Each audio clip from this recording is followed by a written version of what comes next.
আন্তর্জাতিক রাজনীতিতে string of pearls বলতে কি বোঝায় সেটা নিয়ে আলোচনা করছি। স্ট্রিং অফ পার্লস চীনের গৃহীত একটি ভূ রাজনৈতিক কৌশল। ভারত মহাসাগরে চীন তার সমুদ্র বাণিজ্য পথগুলোকে সুরক্ষিত রাখতে চাচ্ছে এবং সেজন্য সে যে পদক্ষেপগুলো গ্রহণ করেছে সেগুলোকে একসাথে বলা হয় স্ট্রিং অফ পার্লস। আমরা জানি যে চীনের অর্থনীতির জন্য খুব গুরুত্বপূর্ণ হচ্ছে জ্বালানি নিরাপত্তা, এবং তাদের এই জ্বালানি সরবরাহ করা হয় মধ্যপ্রাচ্যের দেশগুলো থেকে। তারা এই দেশগুলো থেকে এবং আফ্রিকার কিছু অঞ্চল থেকে প্রাকৃতিক গ্যাস এবং পেট্রোলিয়াম এগুলো তারা নিজেদের দেশে আমদানি করে। তবে তাদের যে পথ দিয়ে এই আমদানিটা করতে হয় সেটা হচ্ছে জাস্ট এই জায়গাটা। এখন এখানে মালাক্কা প্রণালী হয়ে তাদেরকে আসতে হচ্ছে, কিন্তু এখানে ইন্দোনেশিয়া, মালয়েশিয়া বা এখানে যে রাষ্ট্রগুলো আছে এগুলো সবগুলো আবার হচ্ছে আমেরিকার বন্ধু রাষ্ট্র। তো সেক্ষেত্রে চীনের জন্য এই পথগুলো একটু মানে দুর্বল, তার অবস্থাটা এখানে একটু দুর্বল। তো সেজন্য মূলত চীন চাচ্ছে যে এই অঞ্চলগুলোতে সে নিজের একটা আধিপত্য বিস্তার করবে। সেজন্য সে যে পদক্ষেপগুলো নিয়েছে সেটা হচ্ছে এই ভারত মহাসাগরের আশেপাশের কিছু রাষ্ট্রে সে বন্দর স্থাপন করেছে, নৌঘাঁটি, সামরিক কিছু ঘাঁটি, তারপর হচ্ছে বিভিন্ন দেশে সে বিনিয়োগ করছে তাদের অবকাঠামো উন্নয়নের জন্য। এভাবে সে বিভিন্ন অঞ্চলের সাথে একটা বন্ধুত্বপূর্ণ সম্পর্ক তৈরি করছে। এতে করে কি হচ্ছে যে এই অঞ্চলে তার একটা উপস্থিতি থাকছে, তার একটা প্রভাব বা আধিপত্য বজায় থাকছে। তো এই জন্য সে কী কী পদক্ষেপ নিয়েছে সেটা আমরা একটু জানি।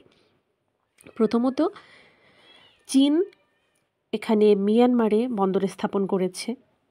তারপরে হচ্ছে এখানে পাকিস্তানে সে একটা বন্দর স্থাপন করেছে গোয়াদার বন্দর নামে। তারপরে এখানে জিবুতিতে সে একটি সামরিক নৌঘাঁটি স্থাপন করেছে, যেখানে কিনা তাদের যুদ্ধ জাহাজ, তাদের সেনাবাহিনী এখানে থাকতে পারবে, তাদের সাবমেরিন থাকতে পারবে। এবং এখানে আফ্রিকার আরও কিছু দেশে তারা বিনিয়োগ করেছে বা বিভিন্ন কিছু স্থাপনা করছে। এছাড়াও এই শ্রীলঙ্কাতেও কিন্তু সে তার প্রভাব বিস্তার করেছে। হামবান্ডোটা বন্দর স্থাপনের মধ্য দিয়ে, যেটা কিনা 99 বছরের জন্য চীনের কাছে লিজে দেওয়া হয়েছে। তাহলে দেখা যাচ্ছে কি যে চীন এই পুরো অঞ্চলটাতে প্রভাব বিস্তারের জন্য এখানে মিয়ানমার, এমনকি এখানে যে আমাদের বাংলাদেশের চট্টগ্রাম, সেখানেও কিন্তু চীন বিনিয়োগ করছে। মূলত সে চাচ্ছে এই অঞ্চলগুলোতে নিজের উপস্থিতি, নিজের একটা প্রভাব রাখার জন্য।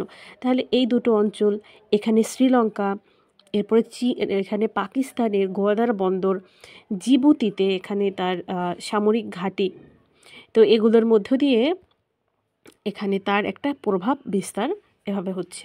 এবং এই ব্যাপারটাকে বলা হয়েছে স্ট্রিং অফ পার্লস, যেটাকে বাংলায় বলা যায় মুক্তার মালা।